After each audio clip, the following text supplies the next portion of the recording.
رسول اللہ صلی اللہ علیہ وسلم نے 3 اوقات میں نماز پڑھنے اور مردوں کو دفن کرنے سے منع فرمایا. نمبر 1 طلوع آفتاب کے وقت حتیٰ کہ بلند ہو جائے. نمبر 2 جب سورج دوپہر کے وقت عین سر پر ہو حتیٰ کہ ڈھل جائے. اور نمبر 3 غروب آفتاب کے وقت حتیٰ کہ غروب ہو جائے. یعنی جن اوقات میں نماز پڑھنا منع ہے انہی میں دفنانا بھی. ابن عمر رضی اللہ عنہ سے روایت ہے کہ نماز جنازہ نماز فجر اور نماز عصر کے بعد ادا کی جا سکتی ہے. یعنی فجر کی نماز پڑھ کے ساتھ ہی جنازہ پڑھا جا سکتا ہے. حرم میں عام طور پہ ایسے ہوتا ہے. اسی طرح عصر کی نماز کے بعد بعض اوقات جنازہ پڑھا جاتا ہے. عام نماز منع ہے لیکن جنازے کی نماز پڑھی جا سکتی ہے. قبر گہری کھودیں، اسے ہموار اور صاف رکھیں. میت کو پاؤں کی طرف سے قبر میں داخل کریں. میت کو قبر میں رکھتے ہوئے یہ دعا پڑھیں: بسم اللہ وعلی ملت رسول اللہ صلی اللہ علیہ وسلم. اللہ کے نام سے اور رسول اللہ صلی اللہ علیہ وسلم کے مذہب اور طریقے پر اسے دفن کرتے ہیں. سعد بن ابی وقاص رضی اللہ عنہ نے وصیت کی کہ میرے لیے لحد بنانا. لحد کیا ہوتا ہے؟ بغلی قبر. اور اس پر کچی اینٹیں لگانا جیسے کہ رسول اللہ صلی اللہ علیہ وسلم کے لیے کیا گیا تھا. آپ صلی اللہ علیہ وسلم کی قبر اونٹ کی کوہان جیسی تھی. پھر قبر پر مٹی ڈال کر سب لوگ میت کے لیے بخشش اور ثابت قدمی کی دعا مانگے. جنازہ کے بعد قبرستان سے نکل کر دعا کرنا رسول اللہ صلی اللہ علیہ وسلم سے ثابت نہیں. قبروں کو پختہ بنانے کی ممانعت. قبروں کو اونچا کرنا، پختہ بنانا، ان پر گنبد اور قبے بنانا حرام ہے. جابر رضی اللہ عنہ کہتے ہیں کہ رسول اللہ صلی اللہ علیہ وسلم نے پختہ قبریں اور ان پر عمارت وغیرہ بنانے سے منع کیا. نیز آپ نے قبر پر بیٹھنے اور ان کی طرف منہ کر کے نماز پڑھنے سے بھی منع فرمایا ہے. چاہے کوئی شخص مجاور بن کے بیٹھے یا چلہ کشی کے لیے، سب ناجائز ہے. رسول اللہ صلی اللہ علیہ وسلم نے قبروں پر لکھنے سے بھی منع فرمایا. حضرت علی بیان کرتے ہیں کہ مجھے رسول اللہ صلی اللہ علیہ وسلم نے حکم دیا کہ میں ہر تصویر مٹا دوں اور ہر اونچی قبر برابر کر دوں.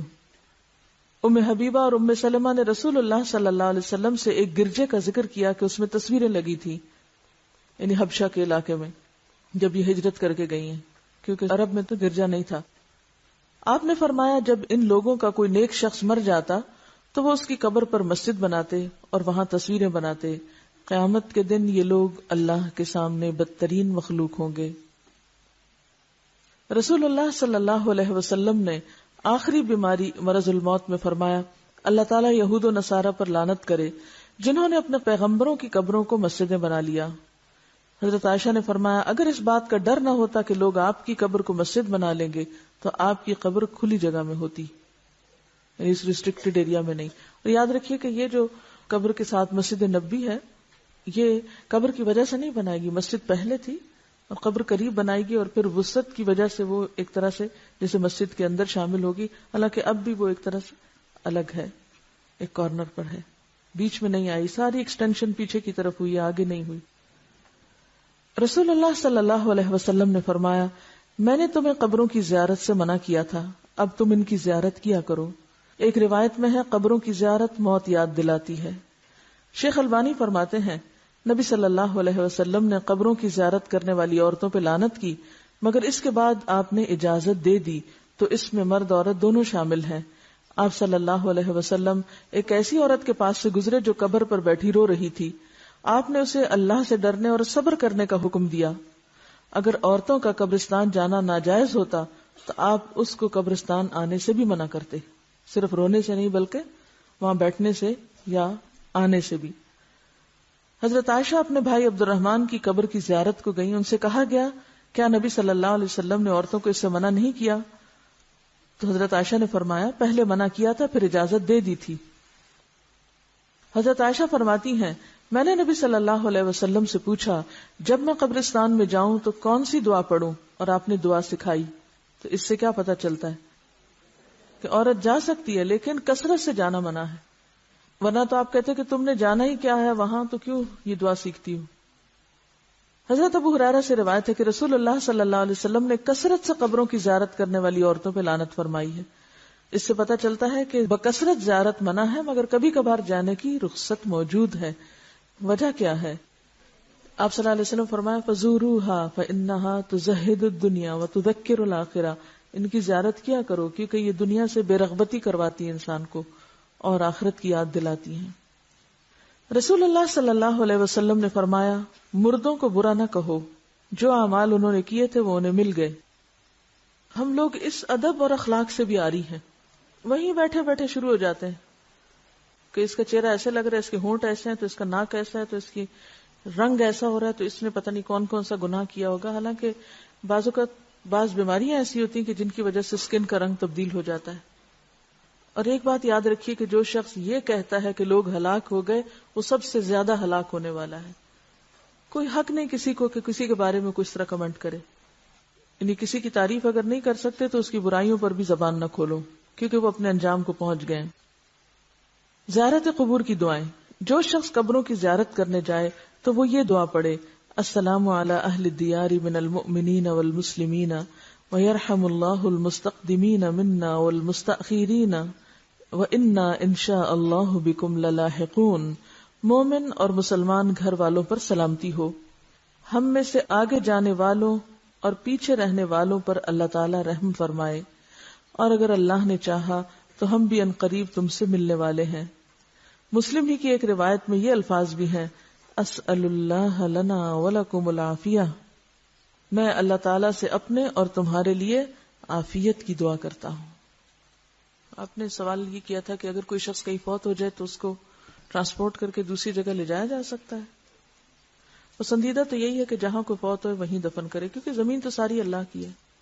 کیونکہ ظاہر ہے کہ کسی مردے کو ٹرانسپورٹ کرنا آسان کام نہیں، الا یہ کہ کہیں کوئی مسلمانوں کا قبرستان نہیں یا کوئی جگہ نہیں مل رہی تو دوسری جگہ لے جا کے دفن کر دیں، لیکن کتنا خرچ اٹھتا ہے اس پہ۔ مجھے یاد ہے کہ ایک زمانہ تھا کہ جب انگلینڈ میں رہنے والے مسلمان تقریباً سارے مردوں کو پاکستان روانہ کرتے تھے اور اس کے لیے باقاعدہ فنڈ ریزنگ کرتے، چندے اکٹھے کرتے اور ہزاروں پاؤنڈ اس پہ خرچ کرتے تھے۔ میرے خیال میں اگر وہیں پر قبرستان کا انتظام کر لیتے، جب اپنے گھر انہوں نے وہاں بنائے ہوئے ہیں تو مردوں کے لیے پاکستان ہی کیوں، ان کو بھی وہیں چھوڑ دیں۔ اسی پیسے سے اگر ہر کوئی اپنے اس مردے کے نام پہ ایک ایک سکول اپنے گاؤں میں بنوا دیتا تو کتنے بچوں کی تعلیم کا انتظام ہو جاتا اور اس مردے کے لیے بھی صدقہ جاریہ ہوتا۔ ہم بعض اوقات غیر ضروری جگہوں پر مال خرچ کرتے ہیں، حالانکہ اس سے بہتر مقامات اور مواقع موجود ہوتے ہیں جن پہ اگر تھوڑا سا غیر جذباتی ہو کے سوچا جائے تو بہت فائدہ ہو سکتا ہے۔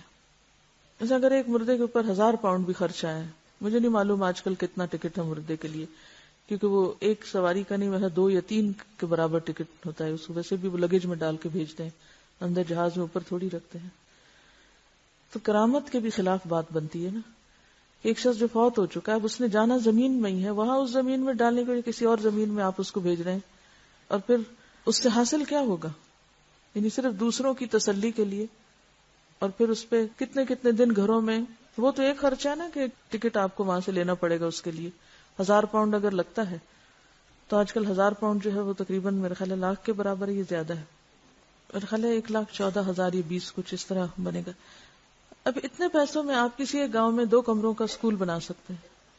اچھا، پھر انتظار میں جو وقت گزرتا ہے، 8 دن بعد میت آ رہی ہے، 8 دن گھر میں مجلس قائم ہے، سب لوگ کام کاج چھوڑ کے پتہ نہیں کہاں کہاں سے اکٹھے ہو رہے ہیں، اور پھر اس پر جو کھانے پینے کا خرچ چلتا ہے، لوگ قرضہ اٹھا اٹھا کے آنے والوں کی خاطرداری کر رہے ہوتے ہیں، وہ سارا اگر ملایا جائے تو اس سے کہیں بہتر کام ہو سکتے ہیں، اور جانے والے کے لیے دعا کر کے صبر کیا جائے، کیونکہ تھوڑے دن ہیں ہمارے بھی، وہیں جا بیٹھیں گے ہم بھی۔ تو جب ہمارے سامنے مقاصد واضح نہیں ہوتے تو پھر ہم اپنے جذبات، اپنی تسلی، اپنے سکون اور اپنی خواہش پورے کرنے کے لیے بلا ضرورت اس طرح کی تکلیف کرتے ہیں۔ اور جب نبی صلی اللہ علیہ وسلم کی واضح حدیث ہے کہ جلدی کرو، دیر نہ کرو، تو پھر کوئی جواز نہیں۔ دیکھیے، ایک شخص وہاں سے آئے گا، آ کے بس صرف شکل دیکھے گا اور روئے دھوئے گا اور خلاص۔ آپ پہلے اتنا عرصہ کہاں تھے؟ آپ کو اس وقت آنا چاہیے تھا جب وہ زندہ تھا، اب تو ایک رسم دنیا نبھانے آ رہے ہیں آپ۔ اور دوسری بات یہ ہے کہ مورچری میں رکھ دیتے ہیں۔ آپ کو کوئی مورچری دیکھنے کا اتفاق ہوا؟ میں نے دیکھی ہے۔ ایسے ہی جیسے فریزر ہوتے ہیں، کھلتے ہیں اور مردے اس طرح اندر رکھ دیے جاتے ہیں جیسے فریج میں آپ کوئی چیز رکھ رہے ہیں۔ آپ اپنے لیے پسند کریں گے کہ آپ کو مرنے کے بعد فریز کیا جائے اور آپ کو مرنے کے بعد اٹھا کے کبھی کہیں کبھی کہیں، اور بعض اوقات جب وہاں سے ٹرانسپورٹ کرتے ہیں تو آپ کو پتا ہے کہ وہ سارا کچھ اندر سے نکال لیتے ہیں، سب آنتے وانتے ہر چیز، حتیٰ کہ بعض اوقات برین تک کو بھی، اور صرف وہ کھوکھلی سے وہ ایک چیز ہوتی ہے، ہڈیاں چند جو اتنی دور لائی جاتی ہیں. کس لیے؟ زمین کے کسی بھی حصے میں ہوں گے اٹھا لیے جائیں گے واپس.